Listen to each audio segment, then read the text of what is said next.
Good morning again. This is a panel 5. It is called Geopolitical Rivalry in Eurasia. We have currently 5 presenters over here. And according to the program, we are supposed to start with Roshan Taj Humayun. The title is Chinese-Russian Approaches to Shanghai Cooperation Organization, a Comparative Analysis. Roshan, you may start. Yes, sir. Actually, I want to share my presentation. Sure.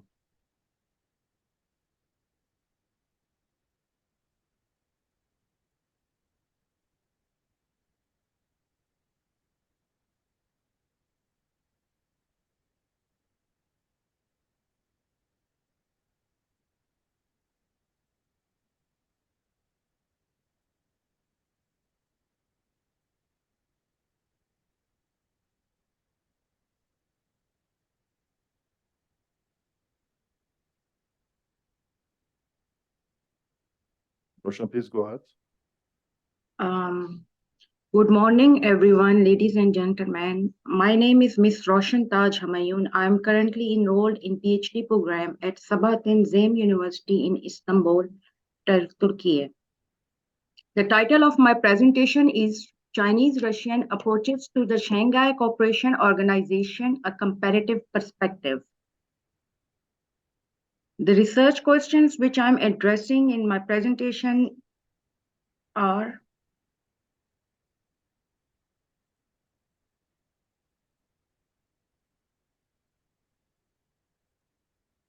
how do China and Russia approach the Shanghai Cooperation Organizations in terms of their political, economic, and security interests? To what extent do China and Russia cooperate or compete within the SCO, and how do their bilateral relations impact the organization's decision-making process and overall effectiveness? Lastly, what implications do the evolving global geopolitical dynamics, such as the rise of China as a global power and the Russian-Western tensions, have on the future of the Shanghai Cooperation Organization and the alignment of Chinese and Russian approaches within the organization? I will give a brief introduction on Shanghai Cooperation Organization. The Eurasian Political, Economic, and Security Organization was founded by China, Russia, Uzbekistan, Kazakhstan, Kyrgyzstan, and Tajikistan in 2001. Furthermore, in 2017, the organization expanded its membership and included Pakistan and India. Recently, in 2023, Iran also became a full member. Initially, the focus of the organization was limited to security issues. However, now it also covers economic, culture, and humanitarian collaboration. Here in this slide, you people can see the organizational structure of the organization, which includes full members, formal observers, and dialogue partners. Currently, the SCO comprises 9 full member states and 3 states with observer status, namely Mongolia, Afghanistan, and Belarus, and 6 dialogue partners, which includes Nepal, Sri Lanka, Cambodia, Armenia, and Azerbaijan, and Turkey. Further, the organizational structure of the SCO includes the permanent bodies, which is the Secretariat, which is located in Beijing, and RATS, Regional Anti-Terrorist Structures, which has headquarters in Tashkent. Then there are convening bodies, which includes the Councils of Head of States, which is basically responsible for taking the decision-making process of the organization. Then there is Council of Head of Governments, Council of Foreign Ministers, meetings of heads of states, councils of national coordinators. Then there are non-charter-based bodies within the SCO, which includes the SCO Interbank, the SCO Business Council, the SCO Discussion Club, the SCO Youth Council, and SCO Energy Club. The context and scope of the SCO includes that it was founded in 2001. The SCO emerged as a response to evolving regional dynamics and the need for cooperative mechanism in the Eurasian region. The idea to establish the SCO originated initially from China and was further developed in cooperation with Russia. The Chinese government originally proposed the SCO during the 1990s as a way to enhance regional collaboration and address security issues in Central Asia. It has since evolved into an entity encompassing economic, political, and security dimensions, fostering dialogue and engagement among its members and observer states. With its core focus on promoting regional stability, countering security threats, and facilitating economic integration, the SCO serves as a dynamic platform for diverse nations to converge on matters of shared interests. So here I will discuss about what is the significance of Russia and Chinese involvement within the SCO. Both these leading states are integral members of the SCO, bring distinctive geopolitical perspectives and strategic imperatives to the organization. Their active engagement within the SCO reflects their commitment to advancing their national interests while contributing to the overarching goals of the organization. So, analyzing their perspective approaches provides a lens to understand the intricacies of regional and global power dynamics, cooperation, and competition within the Eurasian region. So what is the Russian approach, strategic interest, priorities, and initiative within the SCO? It includes security imperatives, because central to Russian approach within the SCO is its keen focus on security imperatives. Given its historical ties and geographical proximity to Central Asia, Russia perceives the region's stability as integral to its own security. Second is regional influence. Russia's engagement in the SCO is intertwined with its pursuit of maintaining and pursuing regional influence. As a major Eurasian power, Russia seeks to be a leading actor in shaping the organization policies and decisions. Its active participation allows Russia to engage with Central Asian states, providing a platform for diplomatic initiatives and strategic partnerships that extend beyond the organizations. Third is economic and energy cooperation. While security is a prominent focus of the Russia also engages within the SCO on economic fronts. Energy cooperation in particular is a crucial role. China is a major energy supplier, collaborates within the SCO members to secure energy resources and ensure stable supply chains. Its economic initiatives include infrastructure projects, trade agreements. Fourth interest, Russian interest within the SCO includes the initiatives and its commitments. Russia's commitment to the SCO is evident through its involvement in initiatives aimed at regional connectivity. Fourth is regional integration and conflict resolution. Russia sees the SCO as a forum that offers potential solutions to regional conflicts and disputes. It advocates for dialogue and diplomacy as a means to resolve tension, reflecting its belief that peaceful resolution aligns with its interest in maintaining stability. And what is the future outlook? As the SCO evolves, Russia's approach is likely to be characterized by continued emphasis on security cooperation, economic integration, and maintaining its role as a regional influencer.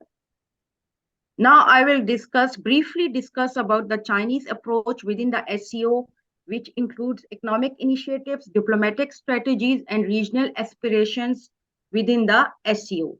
China engagement within the SCO showcase a dynamic approach driven by economic initiatives, astute diplomatic strategies, and ambitious regional aspirations. Number one is economic imperatives.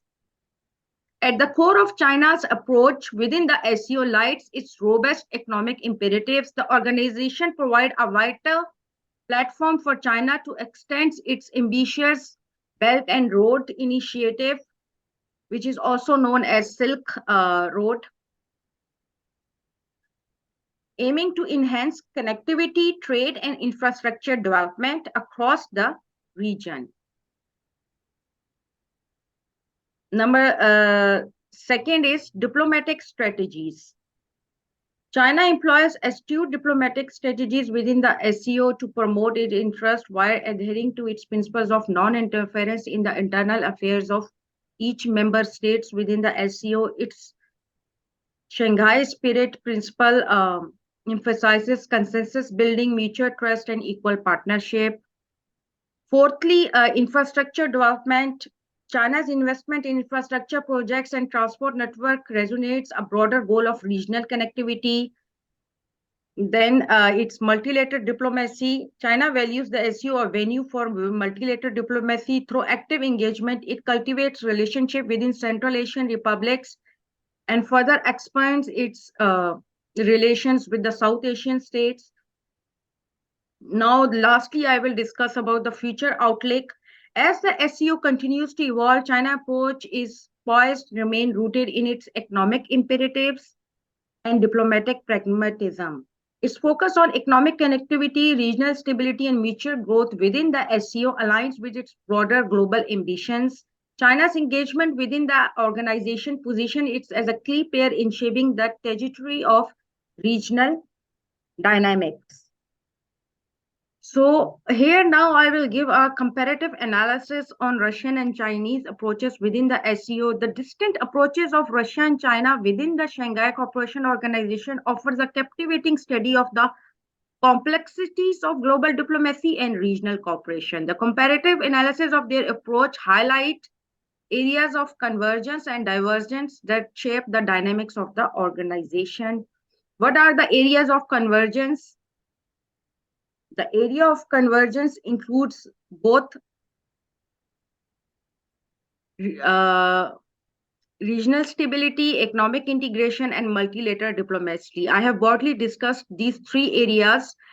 In the regional stability, both Russia and China share a common interest in promoting regional stability. Their collaborative efforts to counter terrorism, separatism, and extremism underscore a shared commitment to maintaining peace and security in Central Asia and beyond. Second area of convergence is economic integration. While driven by different motives, both countries contribute to the organization's economic integration objectives. Russia's initiative align with its desire for economic cooperation and connectivity, while China's extensive involvement is driven by its Belt and Road Initiative. Lastly, it is multilateral diplomacy. China and Russia recognize the value of multilateral diplomacy within the SCO. As I have discussed while sharing with you people about the Russian and Chinese interests, they leverage the organization platform to cultivate relationships, expand their diplomatic networks, and exert influence through consensus building. So what are the areas of divergence? Security versus economic. China's approach lends more heavily towards security cooperation and maintaining influence, while China, on the other hand, prioritizes economic connectivity and the advancement of its Belt and Road Initiative. This divergence underscores their contrasting strategic priorities. The second is political versus economic influence. Russia seeks political influence in the region, in the Eurasian region, using diplomatic strategies to shape policy decision, while on the other hand, China aims to wield economic influence by investing in infrastructure and trade projects. Thirdly, non-interference versus economic engagement. Russia's approach adheres to the principles of non-interference in internal affairs, focusing on security cooperation. China's approach, while also respectful of sovereignties, emphasizes economic engagement as a means to deepen ties and influence. Lastly, historical ties versus global ambitions. Russia's historical and geographical connections to Central Asia influence its role within the SCO. On the other hand, China's engagements align with its global aspirations, utilizing the organization to extend its economic reach and geopolitical influence. In these slides, I have just briefly, divided the areas on which they collaborate and on which they are competing. Collaboration and competition shaping the dynamics of the SCO. The SEO operates at the crossroads of collaboration and competition between these two major powers. This section dwells into how their collaborative efforts and subtle competition influence the organization dynamics and outcomes. In the collaboration, they have shared interest. While collaborating, they have shared interest, economic operations, and on the diplomacy front. And competitions are, they compete with each other in the areas of economic influence over member states and shaping the agenda of the organization. So what are the implications? Roshan, Yes. Could you wrap up in 1 minute, please? Okay. Okay, and I will just briefly discuss about this in the current scenario, the war in Ukraine and Russia-Chinese relations. Many thinkers believe that America is instrumentalizing the war in Ukraine and NATO's involvement in the conflict as a part of its effort to contain not only Russia but also China. In fact, several scholars actually present the war in Ukraine as a proxy conflict between China and the USA, with both sides drawing benefits from their position. However, a scholar working at China's Institute of Contemporary International Relations see the war in Ukraine as a long-term war of attrition. Both the presidents of China and Russia, Xi and Putin's political fates are intertwined as the leaders of the two largest authoritarian states in the world, which both display revisionist ambitions. Their shared goal is to reshape the US-led international order and to make it a safer for atrocities and the survival of their regimes.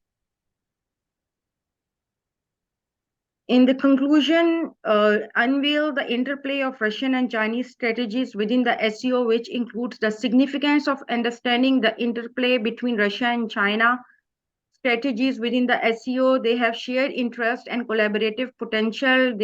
At the same time, there are divergent priorities and delicate balancing between the two major powers.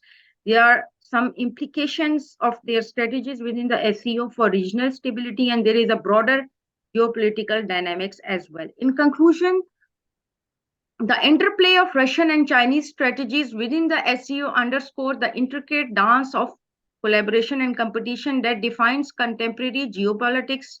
Understanding this interplay is essential for comprehending the nuances of regional cooperation and its reverberations on the global stage. As the SEO journeys forward, the interactions between these two major powers will undoubtedly remain pivotal in shaping the organization's trajectory and influence in the ever-changing geopolitical landscape. Thank you, everyone, for. Thank you, Roshan. Thank you so much. Let's carry on with Oksana Ermolaeva.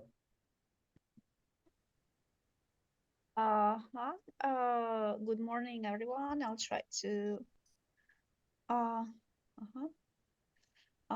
make a demonstration. Can you see that? Yep, we can. Okay, great.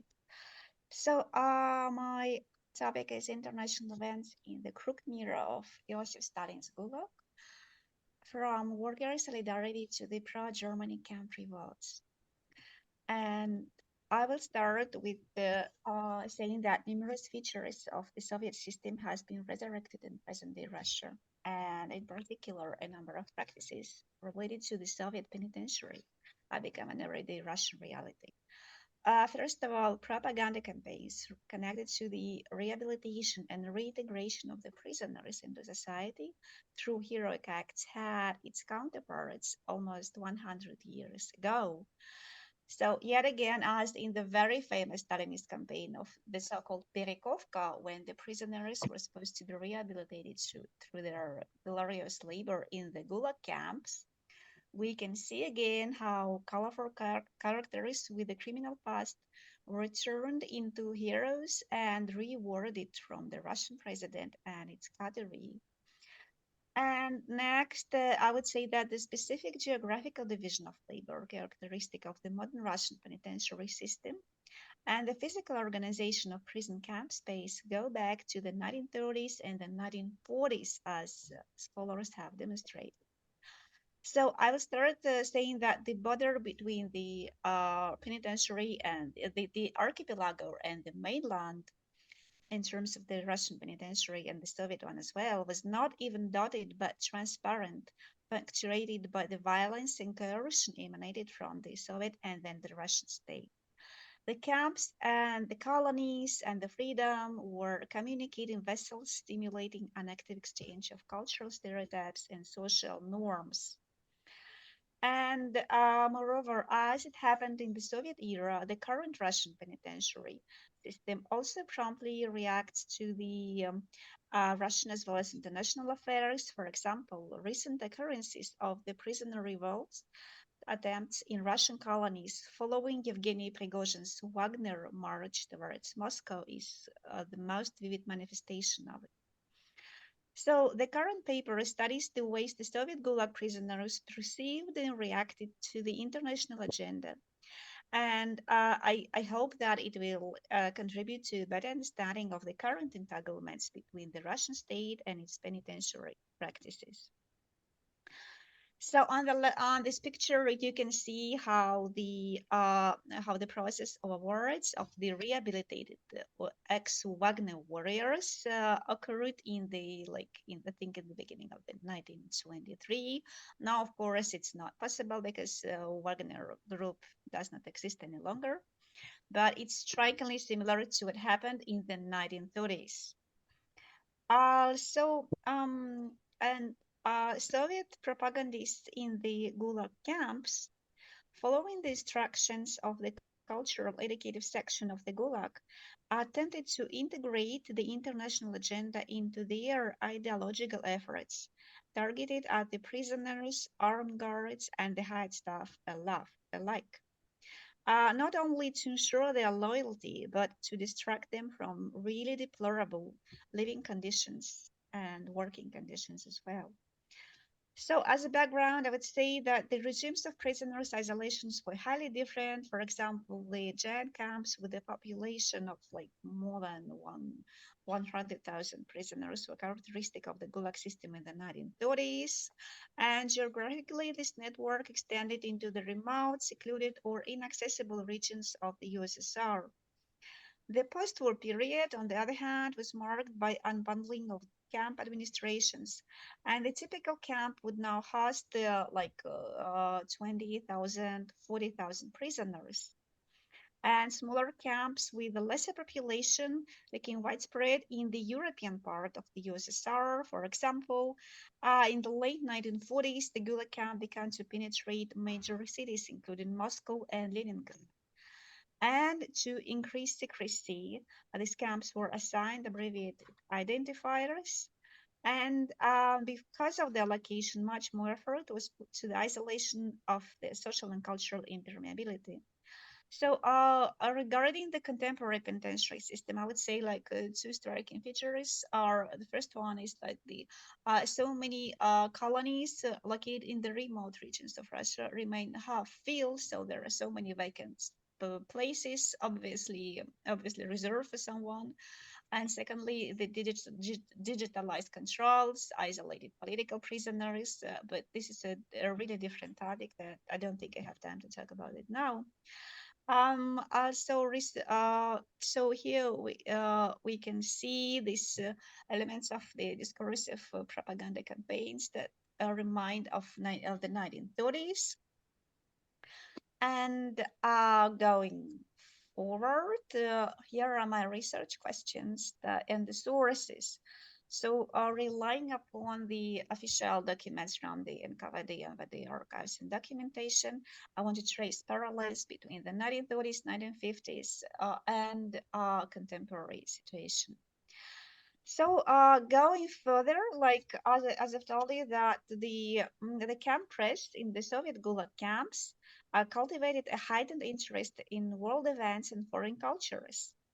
For example, in the 1930s, the readers of the local Gulag enterprises closely followed in the series of articles in the camp newspapers the famous trial of Hayward Patterson that been going in the USA since 1931, the so-called process of the Scottsboro Boys, who were falsely accused of raping two white women while on train in 1931. And this series of articles in the Soviet camp newspapers followed for several years and emphasized racism in the US criminal justice system and claimed that Black people's skin color alone convicted them. What was interesting that, first of all, it generated multiple responses from the readers who wrote letters to the Gulag publishing houses, local publishing houses, with their own feedback on an affair, and later published in the newspapers. But it's very debatable whether these letters were not forged by the editors, and I think that they were actually forged by the editors. And another interesting thing was that such subjects as Patterson affair in the Gulag camp press rubbed shoulders with local, often petty incidents like fish theft at the camp subsection or a fight between drunken prison guards. And so here are the issues that were like constantly replicated in the camp's press, and I won't dwell on that a lot.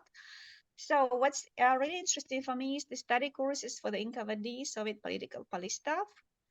And I would say here that analyzing the syllabi and the reports from the study groups, I would say that starting from the 1935 onwards, ideological aspects of training of the newly enrolled NKVD personnel came to the forefront and overshadowed actually the real training. For example, the investigators in the Soviet camps and the NKVD investigators had really limited number of hours, for example, for operative practice or investigating daily crimes, but most of their curriculum was consumed by the struggle with external enemies. For example, one program in training, the White Sea Combined NKVD, extended for 400 hours. This was a 4 months program, and it dwelled upon the special Chekist, how they called part of the curriculum. For example, a discipline called Struggle Against the Foreign Services and the Trotsky agents. Leon Trotsky was Stalin oppositioner who fled to abroad and was killed in Mexico later. Focused on German, Polish, Japanese, and other foreign services. And what was striking that all this took place in the context of the camps, where, like, for example, in this camp where this program was implemented, was like there were no more than like several representatives of each of these nationalities, and these were contained in the barracks and controlled by the armed guards. So I'm still wondering why they was such a great drill in all this stuff. And then going forward is the foreign influence and prisoners revolts. I think that because they had so much infusion of this international agenda, and especially strict like fight with the fascism and stuff. In 1930s, some prisoners revolts used the idea of an insurgence to overthrow the Soviet regime. For example, in 1937 occurred a revolt in the juvenile colony of the BBK. White Sea Baltic Combined NKVD was located in northwestern part of the Soviet Union, and was based on exploiting the very famous White Sea Baltic Canal, the so-called Stalin's Canal. And 1937, revolt in the juvenile colony happened there. And the uniqueness of this mass rebellion, numbering almost 300 delinquents, apart from the fact that it occurred and in 1937 and lasted for some time, like about, I think, 48 hours. The they closed the barracks, they made barricades, and they were like repeating their slogans. It was cast specifically how the investigators repeated later under the Nazi slogans. And in my paper, I analyzed the investigative materials on this revolt and argued that the Soviet propaganda, albeit in a distorted form, always secured a steady and unimpeded flow of information into the Soviet forced labor camps about the international occurrences, and they were distorted in a very peculiar way there. And it never worked the way it was intended. And triggered denial and resistance on the part of many prisoners and of the high staff as well. But regarding the high staff, I would say that it was like a rather silent everyday dissent, that in the 1930s they were ignoring the so-called study classes for the politics, for the international politics, and they had a great lack of the instructors, for example. And but the situation changed in the 1941 when the study courses and the propaganda erased all these like previous international occurrences and focused exclusively on the patriotic propaganda. And I would say that when I worked with the documents related to the prisoners' participation in this action, in the military actions on the northwestern Russia in 1941, I was personally struck by the fact that they indeed participated. And I don't know what the composition, what the criminal articles were of these prisoners, but they indeed participated, and that's quite strongly. So, as I think one of the Russian scholars said, that the uniqueness of the Soviet propagandistic culture was that, contrary to all causes, to all circumstances, it gradually worked. Somehow, it really worked. And well, 1940s, 1950s, a different period marked by the inflow of totally different groups of the prisoners, and it was an era of the Gulag revolts, casting the slogans that incorporated multiple aspects of the current international agenda as well. But it was mainly related to the fact that those prisoners belonged to the ethnic ethnic groups that were alien to these grand Soviet cultural political modernity project. From the very beginning, these prisoners from the Caucasus denied the ideological efforts, and their military experience in the Second World War gave them much more opportunities for trying to resist their imprisonment and the Soviet was and so on. And so my preliminary conclusion is that augmented role of the penitentiary in the Soviet and Russian state force mobilization project had its long effects, and the past replicates itself in multiple forms. For example, in the so-called partial mobilization that happened in September 2022 in Russia, this numerical quota principle that functioned at the end of the 1930s during the Stalin's Great Terror again was enforced, that the thought in terms of numbers, in terms of quantity and not quality, because they were under the same great pressure. And as I said, tense informal communications between the penitentiary archipelago and the mainland always distort the mobilization of propagandistic projects. And I would say it's like sometimes it's being on edge, like how much the Russian state is ready to rely on the Soviet practices and to explore the unique possibilities the penitentiary gives it, mainly the human resources in the in the unlimited form. So at the beginning of the 1930s, Russia, one of Stalin's associates, Vyacheslav Motov, prepared a report for them on the preparedness of Soviet Union for the mobilizational industrial projects. And this report included several graphs like human resources, technical capabilities, infrastructural capabilities. And in all graphs of these reports, it was like almost nothing, because the Soviet Union was lacking everything apart from the and only the graph which stated human resources was marked by Motov as unlimited. So this is, I think, is like important in the current context as well. And finally, the polarization of the penitentiary structures is also an important feature, because this is related to the political prisoners, which are in completely different state than they were in the 1930s, 1940s, and 1950s. And this is again the question of how the Russian state is exploiting this aspect, and how the unintended consequences of history make it play out in the ground completely different. And I would say that increasing effect on Russian society in rhetoric and protest patterns.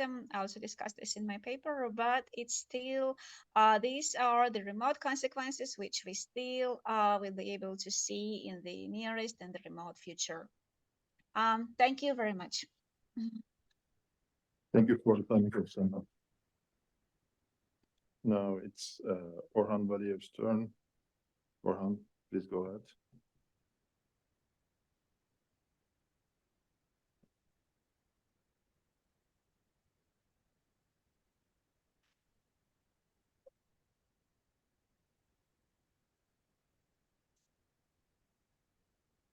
Orkhan, could you unmute yourself?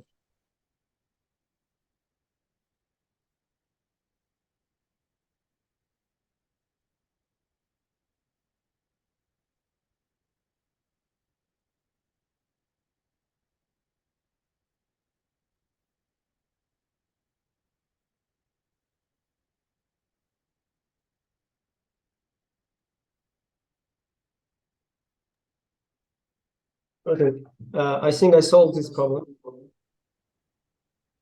Yeah, we can hear you right now, but we cannot see your presentation on screen. Yes, just wait, please. Okay.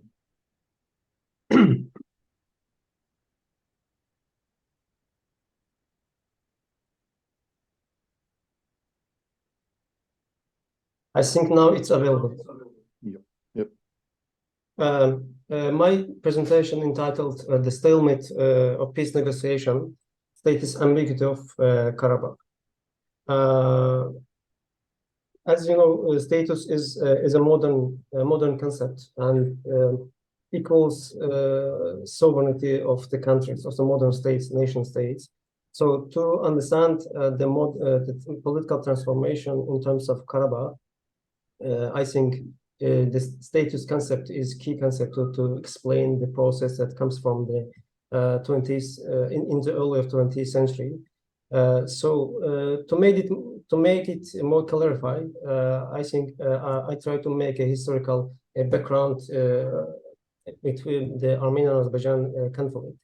For this reason, I would like to start with Turkmenchay Treaty. Actually, there were other treaties, Kürekçay and Gülistan, but Turkmenchay Treaty was a decisive, which was signed in 1828 between the Russian Empire and Iran. And from that time, the colonial process started in the Caucasus, and it means that the nations of the Caucasus failed to define their sovereignty or maybe status over their national geography, and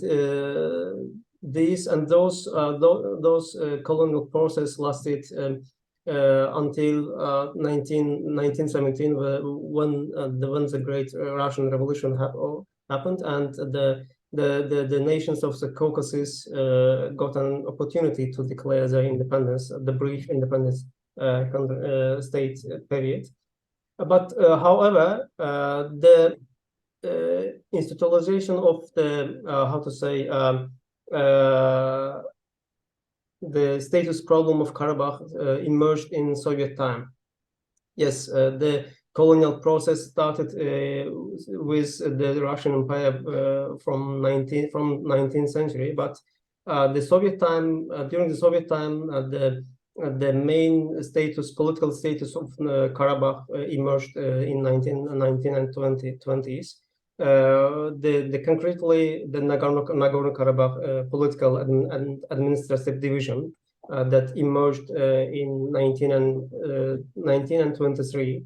But it means that these, including Azerbaijan, lost its political authority, sovereignty, and failed to define the status of Karabakh in that period. From within the the Soviet time, the Nagorno-Karabakh division served for Sovietization of the Caucasus, and from that time and it lasted until at the end of the Cold War. But at the end of the 1980s, the republics of the nations of the Soviet Union got an opportunity again to get back their independence. Which when they got it in 1918 as in Azerbaijan, but those republics were incomplete states that lasted roughly 2 years, etc.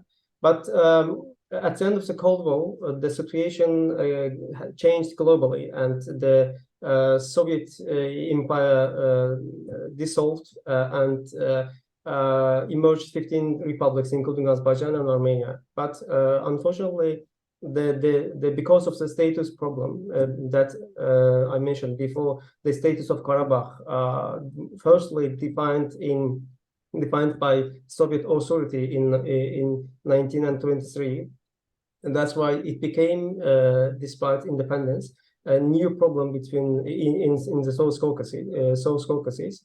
So Azerbaijan got an independence in the early 1990s, exactly 19 and 91, but had to face invasion problem, because the first Karabakh War occurred. It was in the territory of Azerbaijan, and Azerbaijan temporarily lost the sovereignty over the Karabakh again, and it means that the status problem again continue again. And in 1994, both sides signed a ceasefire in Bishkek. And it lasted until 2020 for the Second Karabakh War. But from within that time, there were many initiatives for peace. But unfortunately, it didn't happen. And so it seems that, yes, the Second Karabakh War was inevitable. The Second Karabakh War happened it's called 44 Days War, or maybe Homeland War, the Azerbaijan officially defined it. Firstly, it ended the war in the invasion process.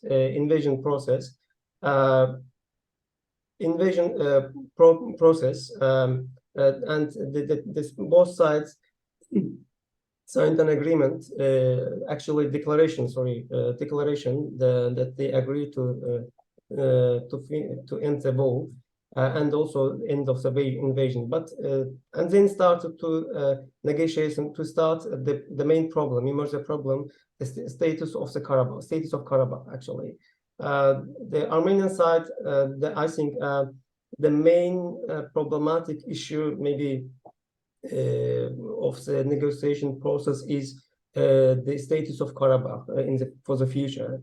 The first the Armenian side maybe should accept that the Karabakh, including the Seven region, is recognized as the territory of Azerbaijan by the international law. In addition, Azerbaijan declared repeatedly that the Armenian population of Azerbaijan of Karabakh will be a citizen of Azerbaijan. So Azerbaijan is ready to guarantee the rights of Armenian population in Karabakh. And then Azerbaijan declared the Karabakh economic region. It means that the Nagorno-Karabakh status, the former status of Karabakh, Nagorno-Karabakh, won't come back. Why? Firstly, because the Soviet Union doesn't exist. The first reason, who founded it in 1923, and then Azerbaijan got back its ended the invasion in its territory. Except the Russian peacekeeping forces, etc. But unfortunately, Armenian authorities failed to accept this new status of Karabakh, and looking for maybe Nagorno-Karabakh. So, however, the Karabakh region, as I mentioned before, is internationally recognized by the territory of Azerbaijan. So Azerbaijan, for this reason, Azerbaijan declared new status of Karabakh in terms of economic region.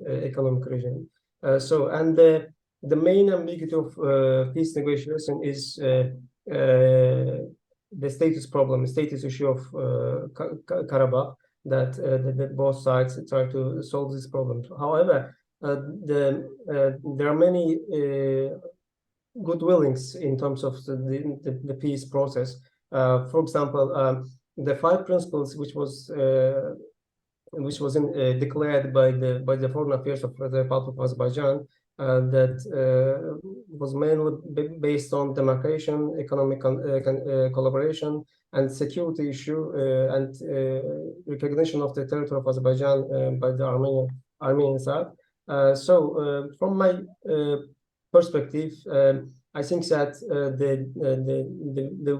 the peace will come, but it won't be effortless because of the long-lasted the colonial background of the South Caucasus. Because from the 19th century, the political and historical, geographically, militarily, the conceptualization of the Caucasus was done by the Russian Empire and the Soviet Union. So the Azerbaijan came back to the Karabakh actually after the Turkmenistan Treaty Agreement, which was signed in 1828. Also, there was a first Republic of Azerbaijan within 1918 and 1920. It was not a completed nation state as in Georgia and Armenia. So after the Second Karabakh War, Azerbaijan came back to Karabakh after roughly 2 centuries later. And repair its sovereignty over the region of the Karabakh actually. So I think that if Armenia will agree the peace 5 principles which was offered by the Republic of Azerbaijan, it will bring benefit and not just for Azerbaijan, for the region, including Armenia, because Armenia has a deepened subjection, and if the Armenia will sign peace agreement, from my perspective, of course, it's my perspective, it can be debated. Armenia will get a opportunity to break its subjection from including diaspora, Russia, etc. I think that the Nagorno-Karabakh status of Karabakh actually will not come back. It is just already historical issue. So the Karabakh economic region, I think it is so practical, is based on practicality, pragmatic principles. So that will be issued in the future. in the future. So I think this is enough. If there will be any question from the audience, I would like to answer the questions. Thank you.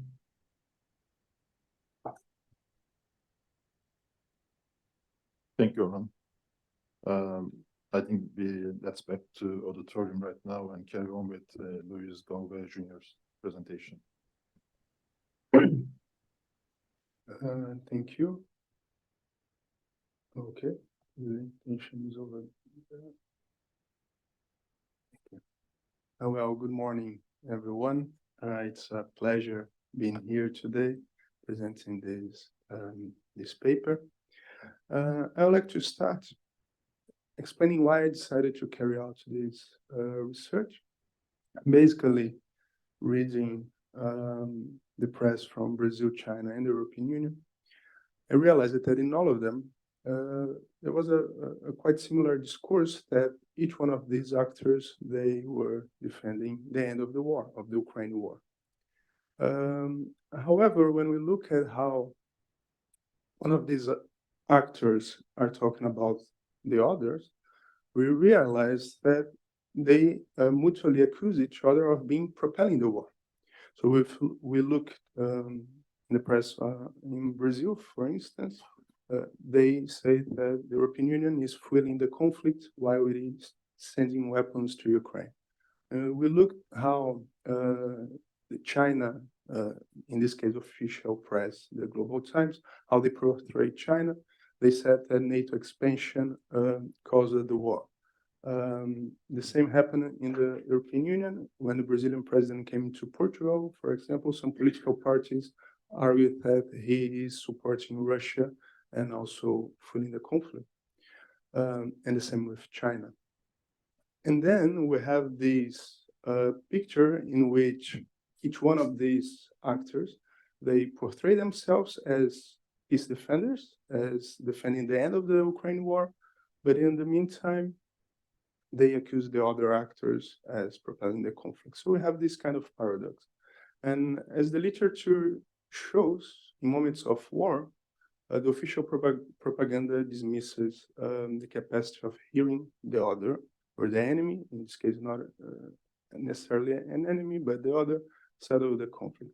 So what I try to understand in this piece is what are these leaders really talking about the Ukraine war? How they comprehend the idea of peace, of conflict resolution, what caused this war. And then in the article, I also included a theoretical discussion about these concepts of peace, conflict resolution, and so on. But here, because of the time, I decided to cut this part. But going to the methodology, then I proceeded with a textual analysis. Of course, I could have, I did a content analysis. I could have done a discourse analysis, for instance. But specifically in this case, as I want to understand what are these leaders talking, then the literature indicates that content analysis works better. Then is why I proceeded in this way. However, as we all know, in international relations, a mere word counting of content analysis is not enough to understand such complex questions as we try to understand. And then I followed what Pashak and Lu proposed for international relations content analysis. It is this kind of fully integrated content analysis in which we include both a quantitative part, but also a qualitative part using both a computer and a manual design. Regarding my data, I collected all the statements from official portals of these three international actors. In the case of the European Union, I gathered all the statements made by Ursula von der Leyen, presented by the European Commission portal. In the case of Brazil, the Brazilian president. In the case of China, the data from the Ministry of Foreign Affairs. My data set comprises almost 170,000 words, but represented around 450 pages. And all this data came from the period between February 2022 and June 2023. And I used this software called Sketch Engine. It's a software commonly used in social science to analyze these data. Starting with my quantitative content analysis and the results that I found, in this table, I started with a very simple analysis of the recurrence of some specific words. And what we can find there, especially looking at the mentions per 1,000 words, is that indeed von der Leyen almost never talked about peace. The word peace almost never appeared in her discourses. Meanwhile, she also is the one talking more about war. What indicates that Lula da Silva, when he says, and I will talk a bit more later about that, when he says that some leaders are not talking about peace, indeed, when we look to the data on von der Leyen, it happened. And then after this initial analysis, I proceeded with what is called anagrams, that basically are combinations of 2 until 4 words.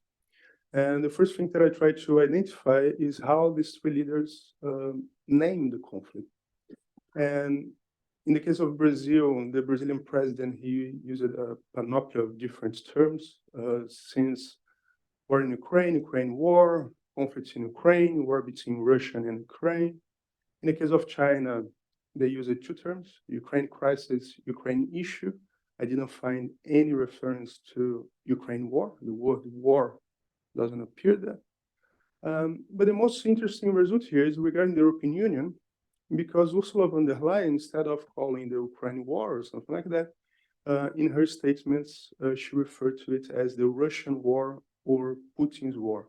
So we have here a clear expression that Russia is totally accountable for the war. The term, just to compare the term war in Ukraine in von der Leyen's speeches, it appeared 5 times. In 3 of them, it was Russia war in Ukraine. So she's always referring to Russia as responsible for the war. I also identify other interesting anagrams, just to mention a few. In the case of Brazil, among the 5 most mentioned by the Brazilian president, I found the United Nations and the Security Council, what evidenced how, for the Brazilian president, the Security Council plays a pivotal role in his foreign policy. In the case of the European Union, among the 5 most mentioned anagrams, we could find Russian fossil fuels, what also shows that this idea of energy appeared very recurrently in her speeches. Then, starting with the qualitative content analysis, and as I mentioned, it is this dual part. In the case of Brazil, I didn't find a clear explanation for the beginning of the war. Lula da Silva, he didn't present a concise and reason for that. Sometimes he pointed out to NATO, and he says that NATO expansion caused Russia to attack Ukraine. Sometimes he says that that it is Russia's fault. So in the second point that I found regarding Brazil, and it's quite interesting because Lula da Silva clearly he makes a distinction between ending the war and constructing peace. In one passage, he even mentioned that right now, what is important is ending this war. After that, Russia and Ukraine should dialogue, should talk to start constructing a lasting peace. So it is interesting if we think in terms of theory, that it brings Lula da Silva very close to some peace studies theories like Johann Galton, when he says about the idea of peacekeeping, peacemaking, and peace building. And it's very clear in Lula da Silva speeches. Concerning how to end this war, he also, in a very recurrent term, he proposes the creation of a G20 to discuss the end of the war, and specifically, he defends peace talks and negotiation. In the case of China, China is way clearer regarding the beginning of the war, and they account there to Russia's security concern, especially in February and March 2022. There are some calls between Xi Jinping and Vladimir Putin. And Xi Jinping affirmed that he comprehended Russia's security concerns, and he refused what he called a Cold War mentality and bloc confrontation. These are two terms also very recurrent in the data on China. And he proposes this global security initiative that basically he had in the paper a lot of proposals. Two of them are quite interesting. One is regarding the territorial integrity of all countries. That in the first instance could be something support to Ukraine. However, he also included that all country security concerns should be listened when we think in terms of international security, international peace. What in the text I could also identify that these in Xi Jinping terms legitimate Putin's concern. Finally, he also defends peace talks and negotiation. This is very recurrent in almost all the articles published by the Ministry of Foreign Affairs of China. At the end, there is a note or a comment saying that China and Xi Jinping stressed that they defend the return of peace talks and negotiation. Regarding von der Leyen, she is the clearest among the three regarding what she thinks about this war.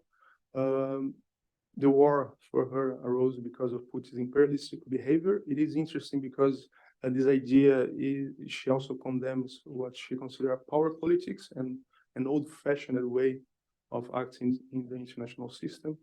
And she defends economic interdependence, international organizations, and democracy as tools to create peace. What, in terms of international relations theory, bring her very close to the liberal theory, not only the neoliberal, but also the democratic peace theory. And in this case, she also perceives that the war in Ukraine is a war between democracy and autocracy. It's also present, the idea is present in many of her speeches.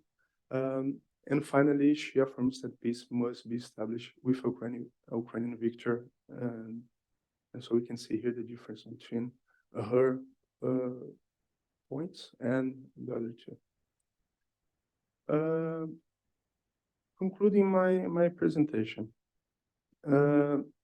I try to find some points of convergence among the three, and also points that they disagree in this research, answering the original question, or what are they talking about, peace and conflict resolution in this case.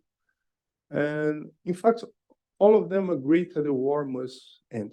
This is clear in all three data. And also they reject what they consider an outdated power politics. In the case of the European Union, as I mentioned, an imperialistic behavior and war is something outdated. In the case of China, they rejected, and again using the Chinese terms, a Cold War mentality and bloc confrontation that they accounts to a past Cold War era, and they rejected that. In the case of Brazil, this criticism is more regarding the Security Council. Lula da Silva indeed is carrying out a foreign policy that he aims to include Brazil in as a permanent member. And so he affirms that the war also, if the Security Council was totally functional right now, the war could be prevented. So all of them, they reject some characteristics of what they consider, again, an old-fashioned international system. However, it is clear that they disagree concerning the beginning and especially how to end the war. In the case of von der Leyen, for me, it was a surprise because I did not find any mention by her of the word negotiation. And in her case, the data comprises almost 40,000 words. And in 40,000 words, she didn't use the word negotiation at all. And In the meantime, as I mentioned, Brazil and China, these are a very recurrent word in the data. And finally, the three also have different perspectives about what is peace and how to solve the conflict. Lula da Silva closer to some peace studies theorists, von der Leyen closer to some neoliberal theory of international relations. In the case of China, the Global Security Initiative, it's a bit more difficult to identify to a certain theory, as you know. And that's it. Thank you very much.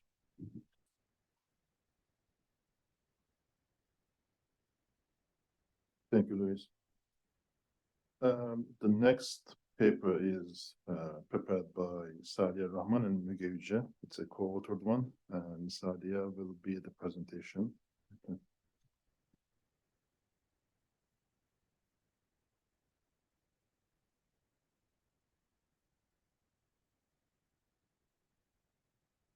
Good morning, everybody. Thank you to the organizers for giving us this opportunity to present this critical and significant research. To begin with, I would like to give the information that this is an anthropological research part of my PhD, and I did an extensive interview in Turkey of the Uyghur diaspora from 2021, and I continued in 2023 as well. So in part of my slides, you will be seeing that I have quoted interviews, but to the people, I mean, I have changed the names who have not given consent, but put pictures of the people who have agreed to. So yeah, to begin with,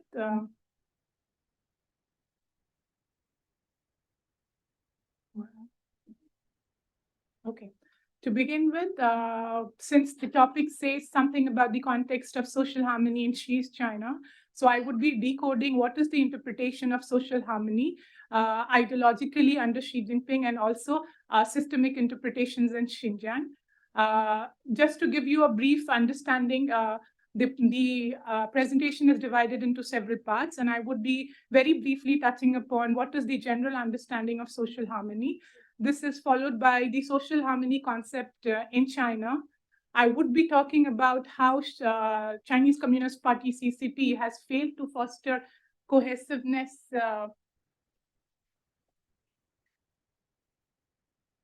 So I have to operate both.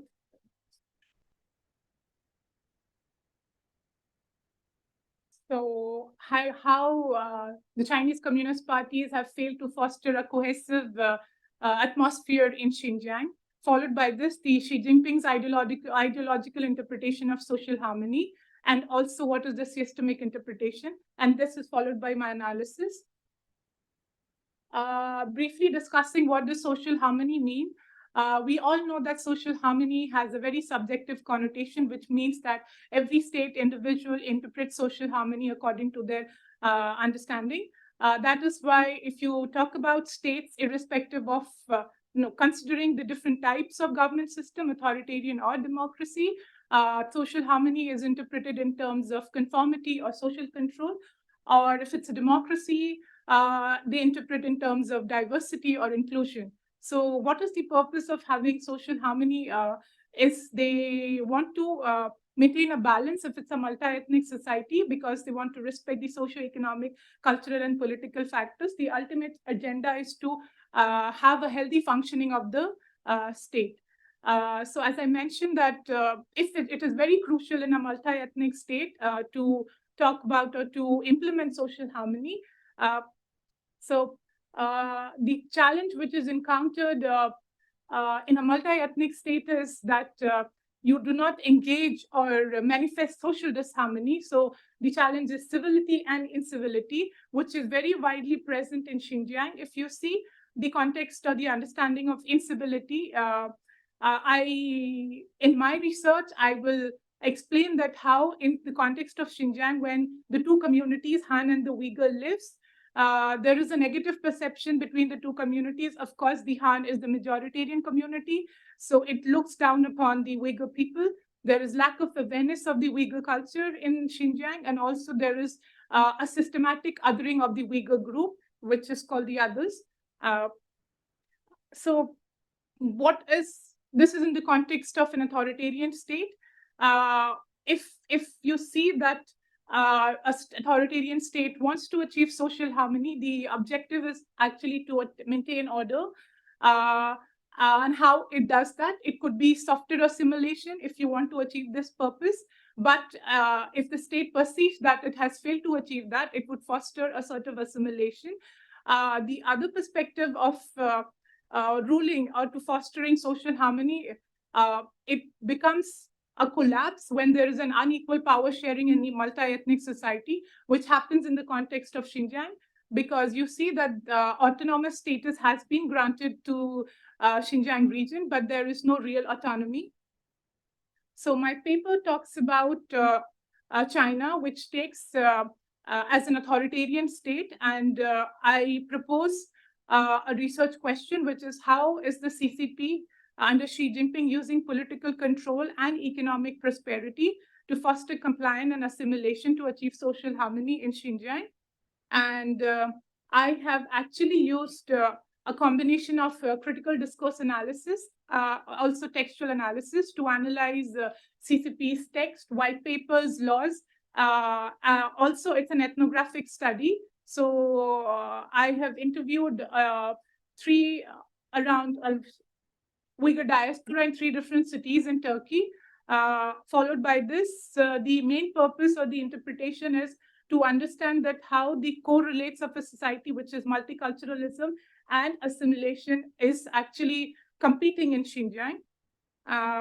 So to begin with, if you see what does the idea of social harmony is in China, the idea of social harmony is very ancient in China, but the interpretations have changed with the given time. The concept of harmony, the Chinese call as He, of course, has its roots in ancient time. The main principle of social harmony is divided into filial piety, family level, and community level. When I say filial piety, it means that the Confucius thinker talks about respecting the older generation. The younger generation has to give all kinds of respect.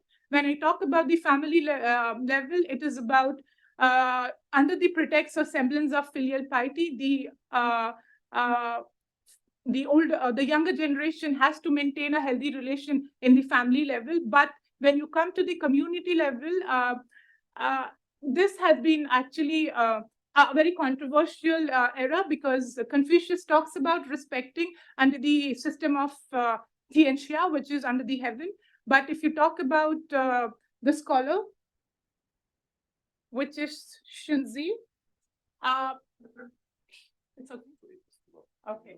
But if you talk about the other scholar, Xunzi, he talks about,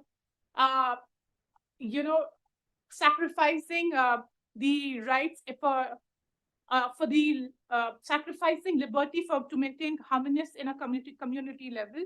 So he actually is a very controversial thinker, and he was criticized for his ideas that individual liberty can be curtailed.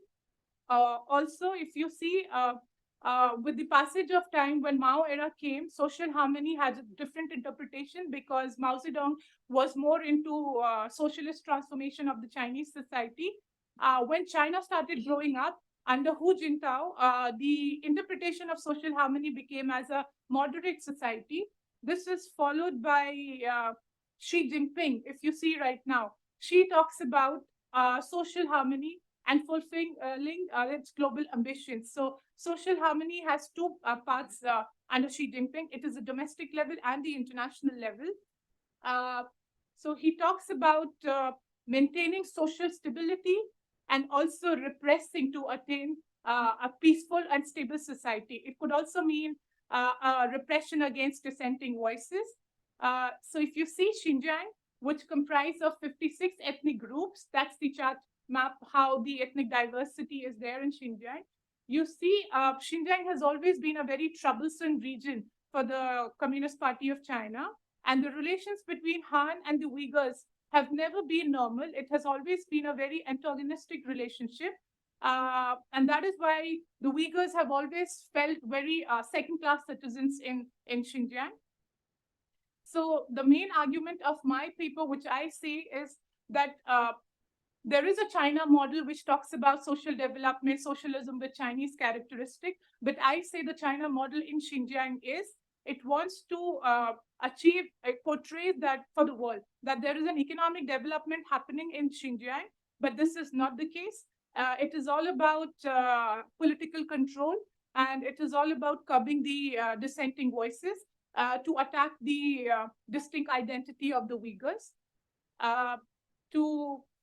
To talk about what's happening in Xinjiang for CCP, because these Uyghurs have always faced a kind of repression against the Chinese Communist Party, the CCP has always felt quite nervous in controlling the situation. The geopolitical situation is such that Xinjiang borders all the 8 neighboring regions, which is the Central Asian region, India, and also Afghanistan. That is why for the Chinese Communist Party, it is very crucial to maintain the peace and stability in Xinjiang so that there is no situation like the Soviet Union disintegration. So under different leaders, if you see, the Chinese Communist parties have tried to maintain a policy which they say as preferential policy in terms of bringing economic development, which they call as Great Western Development. But I would say that this policy has not worked in the context of Xinjiang because, and various other scholars have also talked about this, the wealth inequality in the region of Xinjiang, say for the north and the south, is quite prevalent. The northern region is an industrialized region, whereas the southern region is rural area where most of the Uyghur people live. And I would like to quote here one of my interviewee. He talks about how the investment which comes in the northern region, which is a very industrialized area compared to the agricultural area, which is generally under the Oasis region, which is the southern part of Xinjiang. So what is, she talks about social harmony. This is an ideological interpretation of Xinjiang, where she says that he wants to, before different leaders, the idea was how economic development should bring so that there is a stable situation in Xinjiang. But after she came to power, there is a paradigm shift where he says that economic development will only happen when we have political and social control. This is the reason the fate of the Uyghur people changed. And he shows a very zero-sum attitude, which means that he is striking hard against the Uyghurs in all aspects. For Xi Jinping, the idea is to achieve contemporary stable situation and also to secure stability and control for the future rules. So, which means that he is securing to not have a similar fate like the Soviet Union disintegration. And social harmony for Xi Jinping is linked with the idea of China Dream. China Dream, of course, has different interpretations. It is linked to economic development, but to Xi Jinping, China Dream is something which is called linked with 2 centennials, which means that the 100th anniversary of the Chinese Communist Party, which happened in 2021, but the other one is the 100 year of CCP, which is PRC, which is in 1949. So it wants to have all the territory which China say is a disputed territory, for that matter, Xinjiang and Taiwan as well, to be under the semblance of the Chinese Communist Party. And again, the motto of the China Dream means that it wants to have a culturally a unified group, which means that all the Uyghurs has to assimilate in the mainstream Han culture.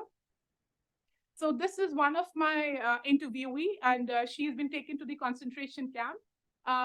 The relative of this interviewee is in Turkey, and she's fighting to get her sister released from the concentration camp, to which she says that there is a lot of social disorientation or hierarchical matter in Xinjiang, because even though you say that the Uyghur people are highly educated, they do not manage to secure a high-class job in their native region, which is Xinjiang. All the jobs, white-collar jobs, have been taken away by the Uyghur people.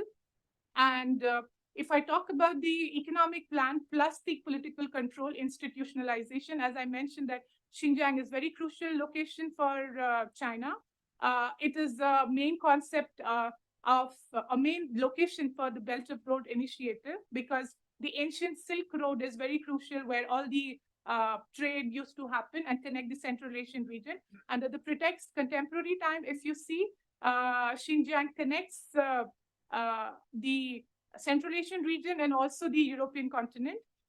So after Xi Jinping came to power, immediately in 2014, he started organizing Central Work Xinjiang Forum. From this time onwards, he pushed for the idea of the assimilation of the Uyghur people, and he made several changes in the law, which I say as political control institutionalization.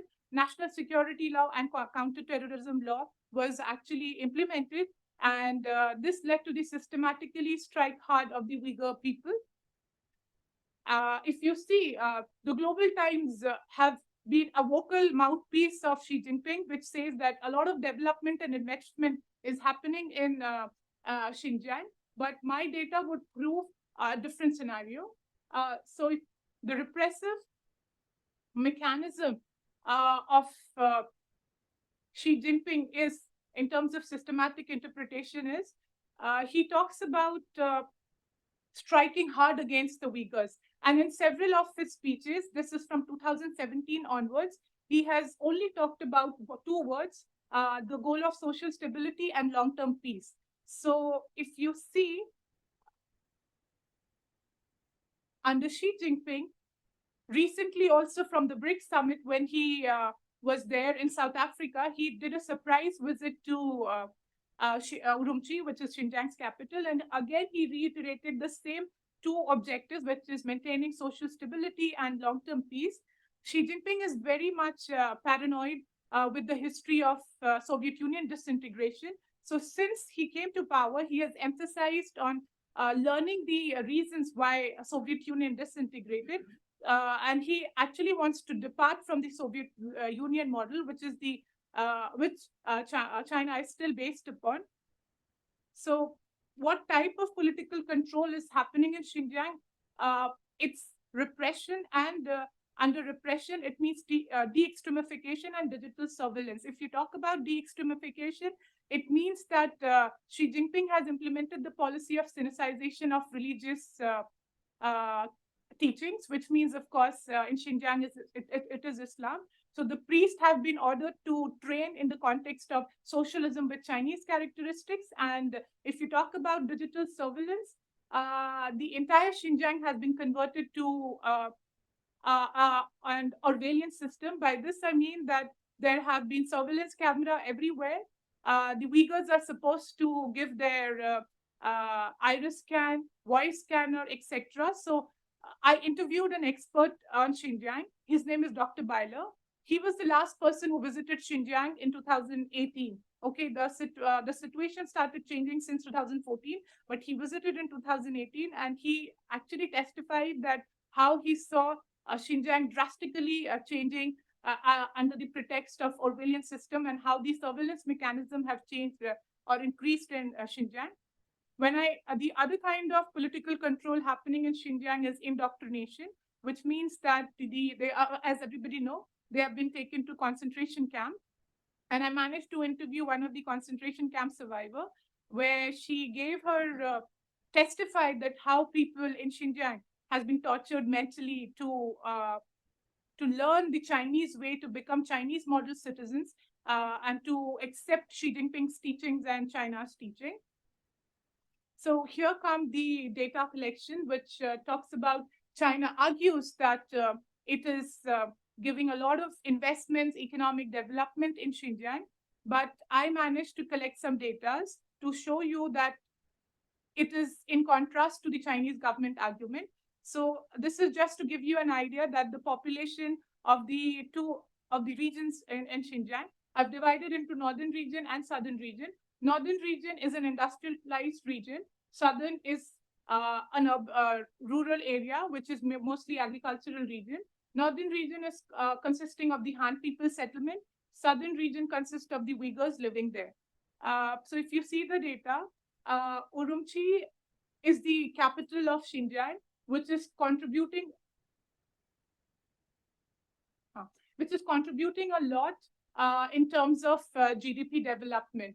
But if you see the southern region of the Xinjiang, which is mostly populated by the Uyghur people, it is lagging behind a lot. Just compared to 2016 year to 2022 year, and you will understand that Urumqi has grown in terms of GDP, but it is, if you talk about southern region, it has not grown at all. But China argues that investment has been flowing to all the regions, whether north and south.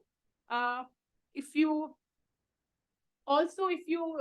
see the region of Kashgar and Aksu. Kashgar is supposed to be the special economic zone from 2010, which is in southern region. Only Kashgar and Aksu has been contributing to the GDP in Xinjiang, but the all regions in the northern region are doing fairly well in Xinjiang. And also, if you see Altai, the GDP of Altai in 2016 was 217, which is same figure for which is the same figure for Kizilis Kirgu in 2022. So what was the GDP for Altai in 26 has been the same for the southern region in 2022. If you see the employment-wise, China, Urumqi is the capital city of Xinjiang, but the employment opportunities, China say that it is bringing investment, but the employment numbers say that no employment has been coming. Also, if you talk about Aksu and Kashgar, these two regions are fairly well populated, but the trend for generating employment since 2018 to comparing to 22 has drastically gone down for Aksu and Kashgar. It was 88,000. It has only increased to 94. So even China argues that there is a kind of investment, economic development, increase in export, etc. The employment generation figures does not say so. Thank you, and I look forward to the questions. That was a quite vivid presentation. Thank you for that. Sadia, right? Where is your Sadia?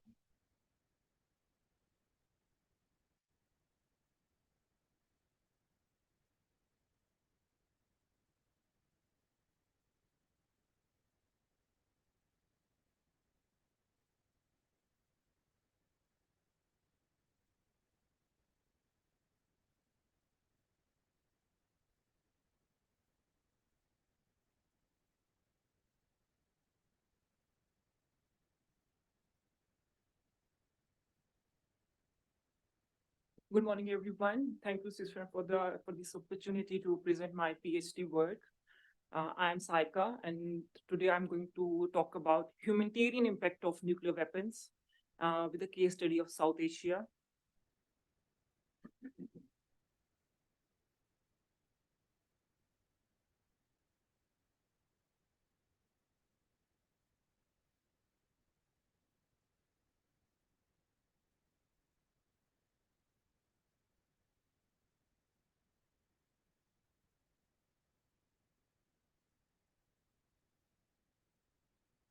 In South Asia, India and Pakistan are having a nuclear weapons since 1998. And these two countries are not only sharing a geographical proximity or a direct border, along with that, they're also sharing a historical enmity. Till 1947, both the countries were part of Indian subcontinent under the rule of Britishers. And after that, they were divided into two states, but still till date, the relations remain the same. As India considered Pakistan as part of it, and it should be part of India. But Pakistans have the different ideology and perspectives, which create a line between these two countries.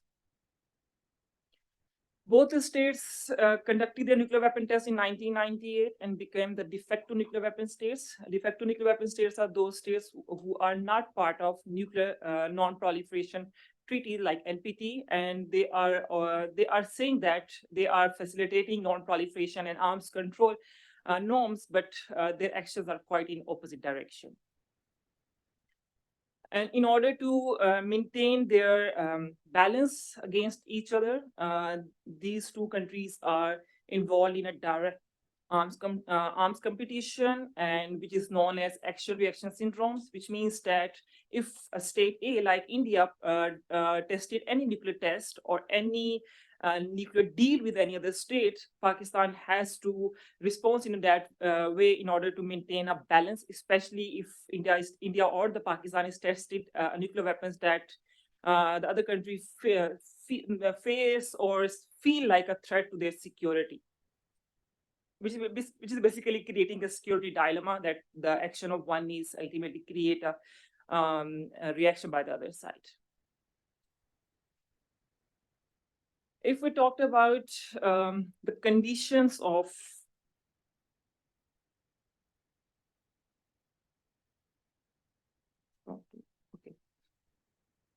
if we talk about the facts about India and Pakistan, nuclear weapons, according to the India and Pakistan, they are bringing a peace and stability in the region.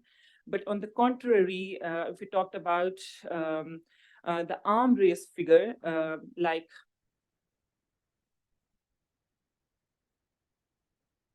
okay,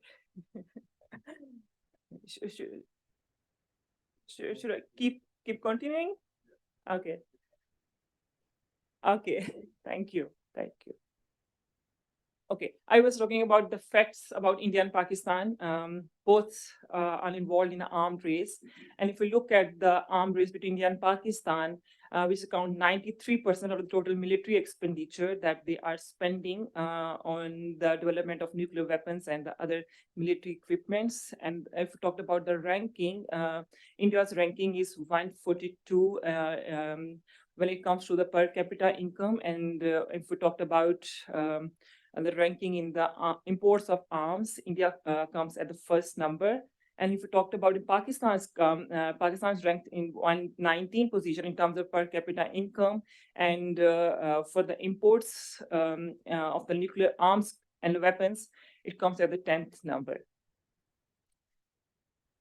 India and Pakistan, they developed their nuclear weapons to create a strategic balance, and they are after the nuclear weapon tests, they said that these weapons will be used as a deterrence, which means that after the nuclear weapons, there will be no direct conflict between these two states.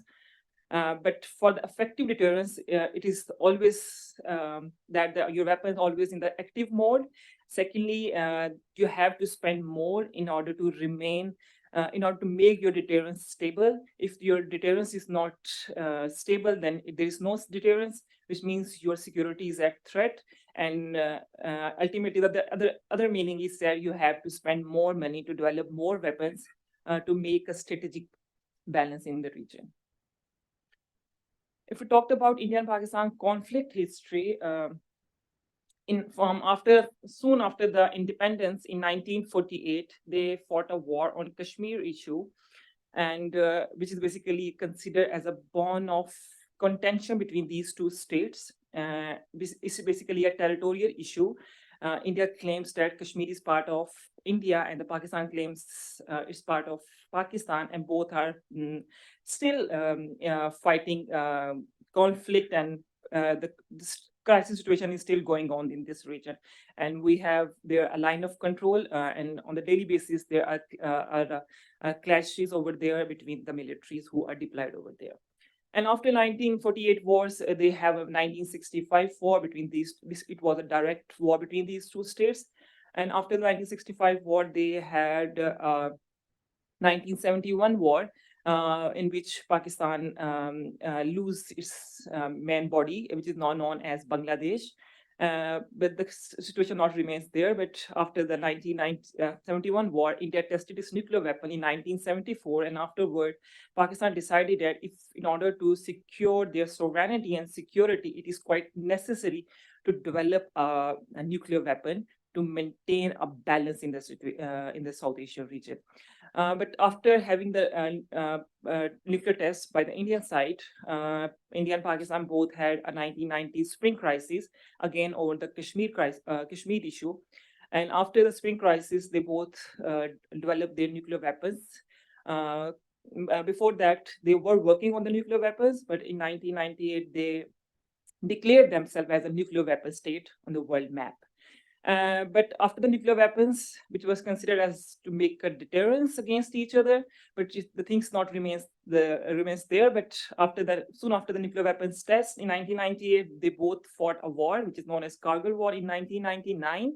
And soon after that, they also have a long military standoff in 2001 after the militants attacked on the Parliament of India. And India considered that Pakistan is involved in that incident, and without investigating the situation, they started a crisis between the two countries, and they deployed their armies on the borders.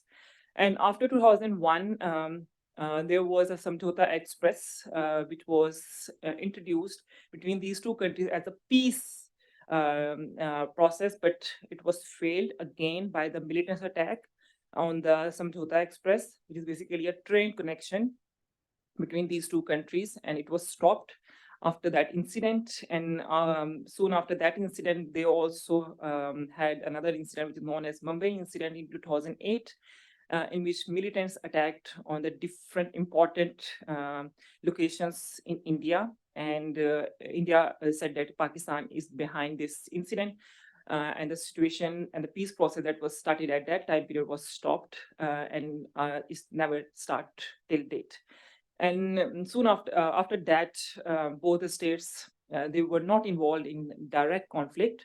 But in 2019, when again the militants attacked one of the forces in India, and India, without investigating the situation, they sent their aircraft to Pakistan, which crossed the international border of Pakistan, which is a first-time violation, basically. And after that, in response, Pakistan also responded in the same way, and ultimately, this incident was basically ended when Pakistan captured one of the Indian pilot, which was landed in Pakistan as a peace gesture. But still, the relations remain the same.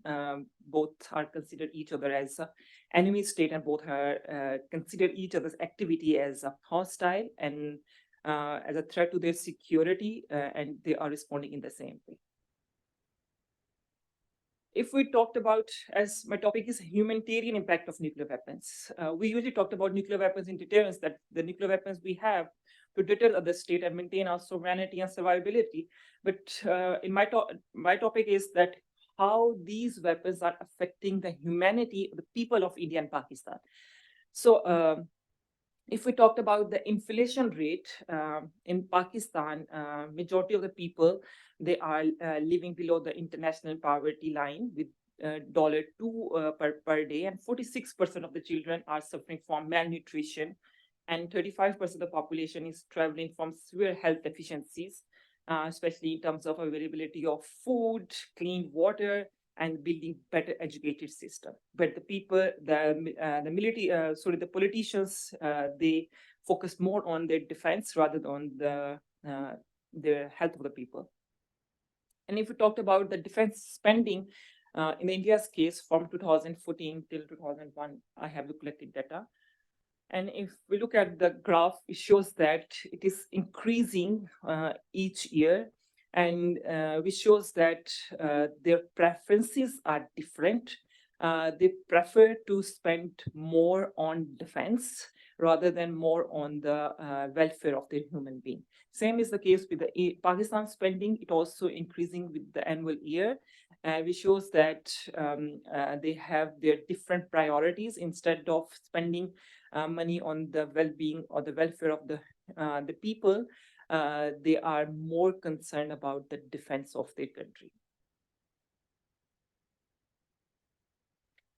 According to the nuclear warheads that they have, the report that recently launched by the CIPRI, which shows that Pakistan had 170 nuclear warheads, and India has around about 164.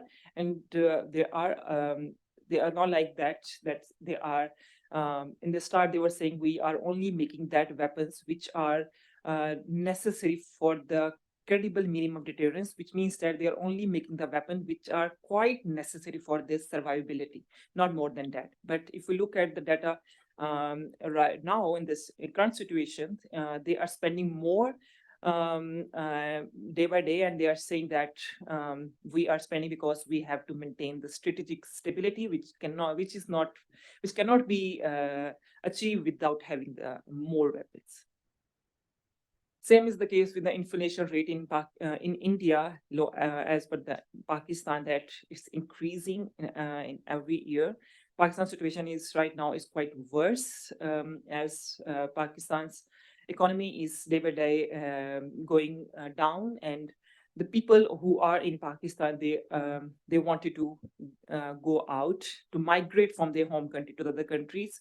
In the recent data shows that in the couple of last 2 years, that ratio is quite high. People are leaving the country because of the inflation, because of the situation that their lives, their basic needs are not fulfilled by the politicians, the leaders, and their objective is quite different.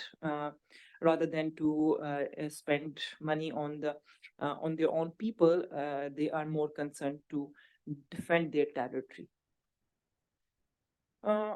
If we talked about my suggestions about this situation, is that if we are addressing the vulnerabilities created by the weapons of mass destruction in South Asia, requires policy efforts especially by the bureaucrats or the politicians, those who have the power to change the fate of their people. Secondly, they can also there can be a proper declaration of an agreement between India and Pakistan, which states non-deployment assurances for the nuclear capabilities missiles, if both the states are assured that the other state is not going to use nuclear weapons against the other, and if they maintain a stable relationship, then might be their spending on the defense might be less, and they can start investing on the betterment of their people. Additionally, an appropriate declaration of the number of operating aircrafts which are responsible for delivering the nuclear weapons, along with the specific verifiable procedures, which means that you have to declare to the other states that the number of nuclear aircraft that we are having, we are not going to use them, and we want to create a peace, and we want to create a stable relationship, which can only be possible if the both states sit together and eliminate their mistrust and the misperception that they both have to achieve the objective that is in the favor of people. And the last is implementation of confidence building measures in order to increase the trust level, and in order to eliminate the misperception which is creating by the acts of any other state. Both the states have to sit together and discuss how they increase the peace, how they increase the trust level, and how to mitigate the conflict, and how to manage that conflict rather than to escalating them. Thank you so much. Thank you, Sadia. I would like to thank each of the panelists for these great projects, for these great, well-prepared presentations. We have right now 13 minutes for Q&A session. If you have any question, you can raise your hand. By the way, if you allow me, I would like to ask a question to Roshan, actually. Roshan, can you hear me? Yes, sir, I can hear you. I wonder your perspective about that SCO comparison BRICS issue. You know, considering the recent BRICS extension, do you think that SCO is still relevant?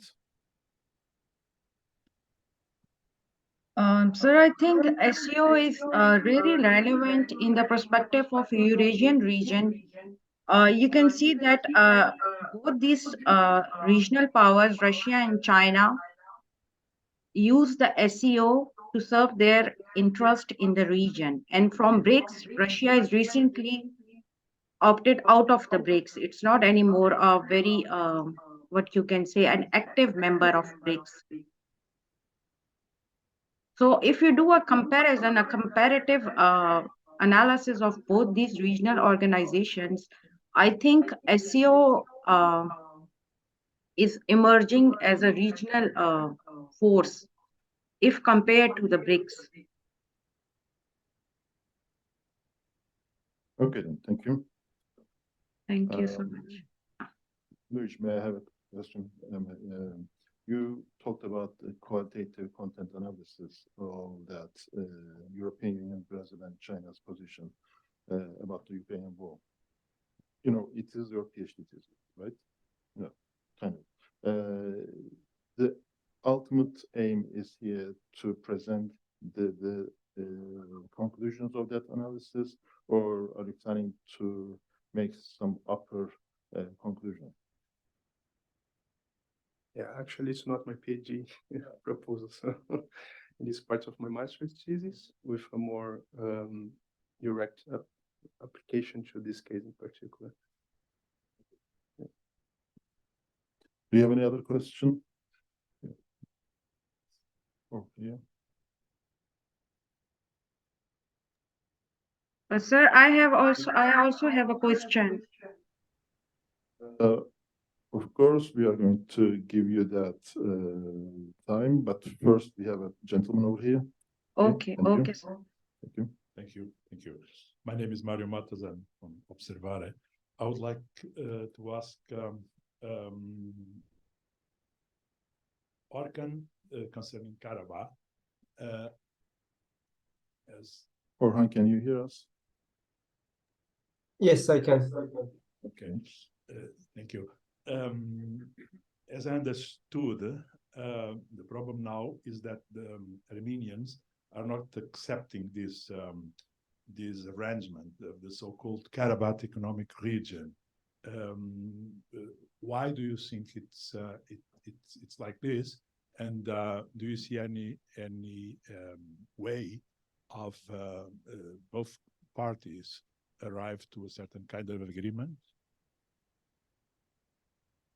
Thank you. If I'm not mistaken, the question is based on the economic Karabakh economic region, right? Yes, that's right. Okay. I think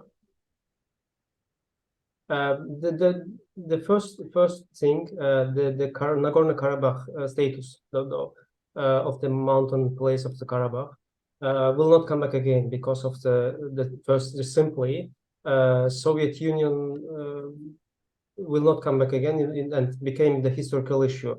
So the Karabakh economic region, why? Because the Azerbaijan position is based on as officially declared practicality, pragmatism, and rational principles. So despite the victory, the military victory in Karabakh, Azerbaijan tried to get peace between two nations, and they officially repeatedly declared that the Armenian population in Karabakh will be a citizen of Azerbaijan, and Azerbaijan is ready to give a guarantee in terms of the individual and group rights, which will be based on Azerbaijani law and system and international law.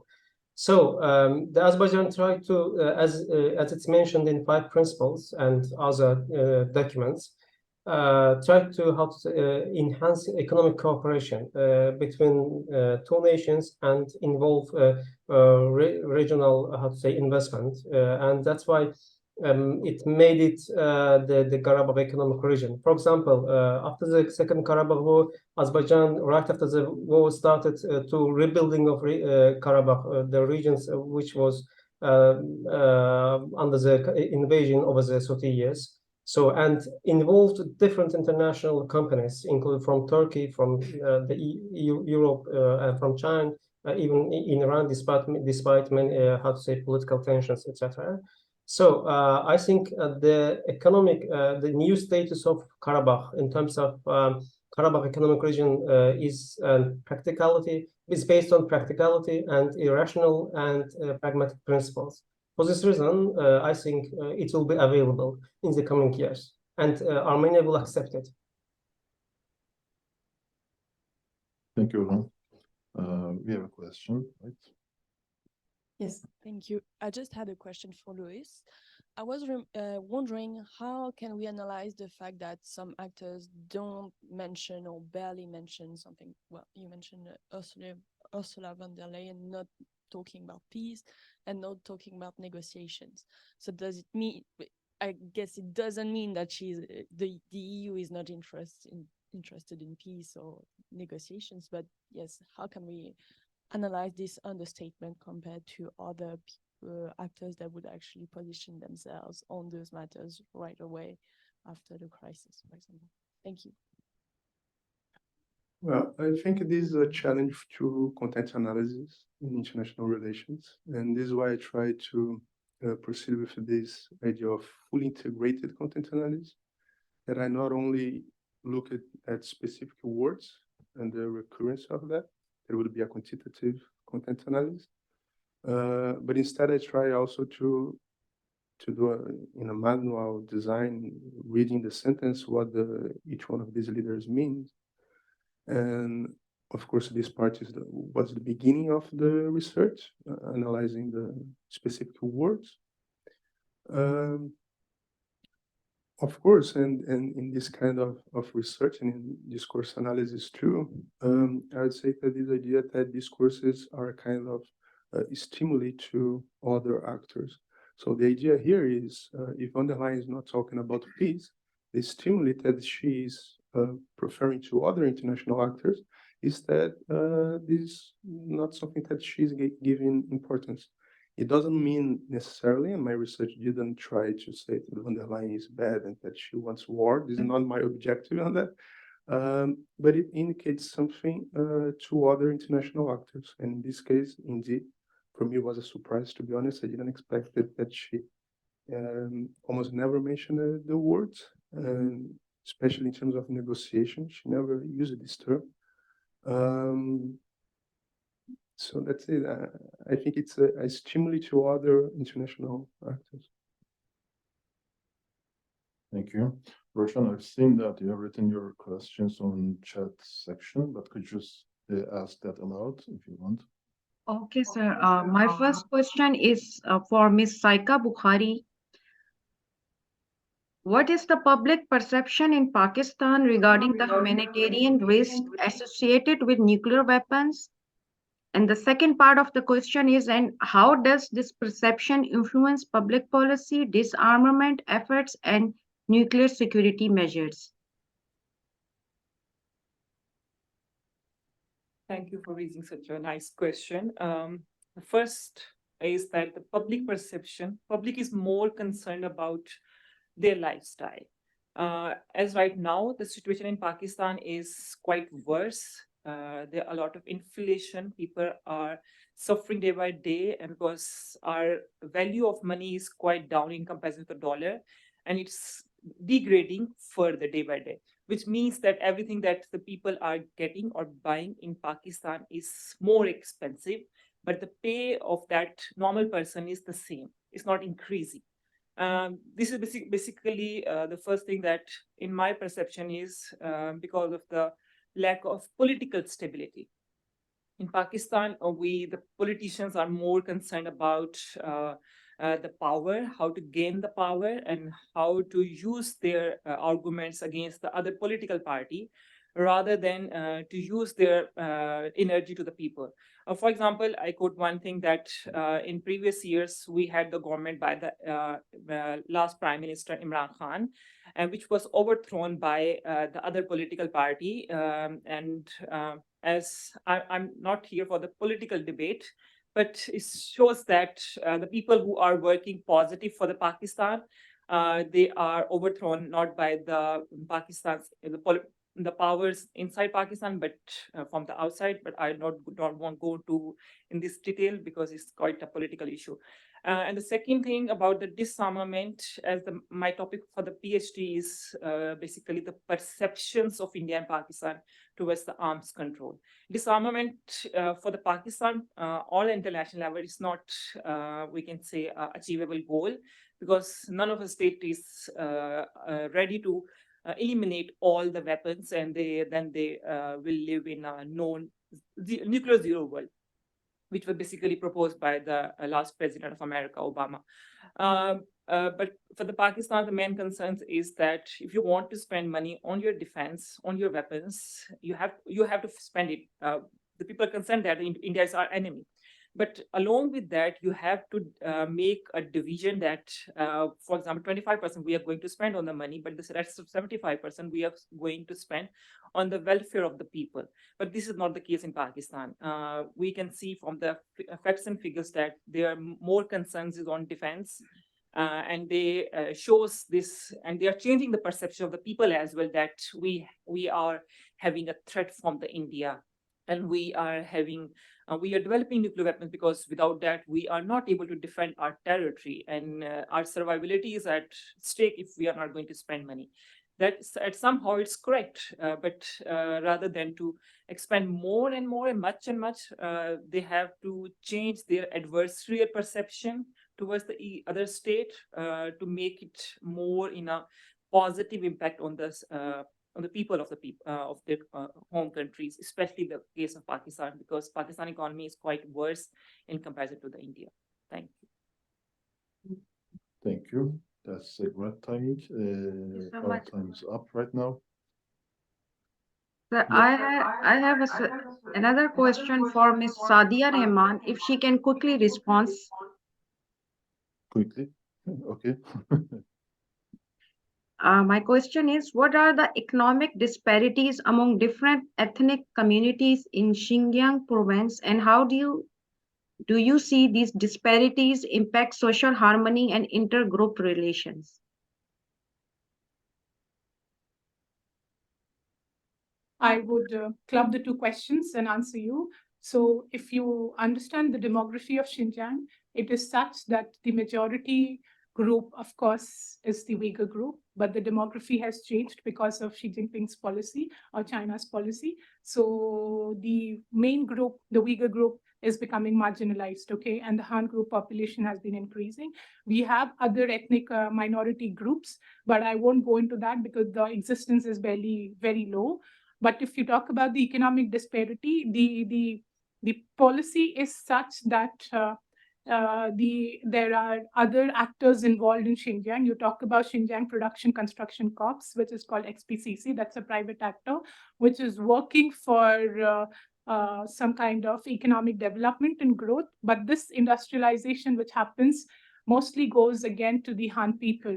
So when I say that there is a kind of industrialization, all white collar jobs goes to the Han people, okay? So you do not see much of the earning going to the Uyghur community. The economic disparity, when I say, it means that the Uyghur population is mostly confined to the tertiary jobs, which is agricultural or low-paid jobs.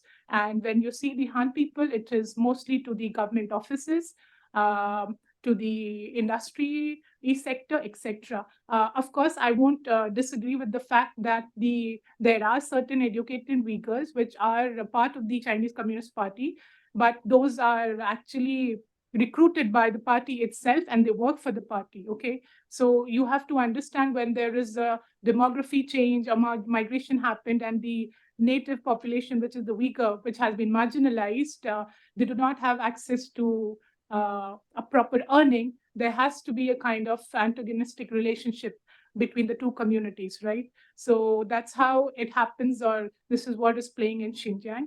The Han and the Uyghur have never lived in harmony. There is a kind of a threat which the Uyghurs feel, not only in terms of losing their ethnic identity, but also in terms of not having any social and economic security. Yeah, and that's what the data showed as well. Thank you. Thank you. Thank you all for joining us in this panel. The next one will start at 1 p.m. Now we have an early lunch break. Okay, have a nice day.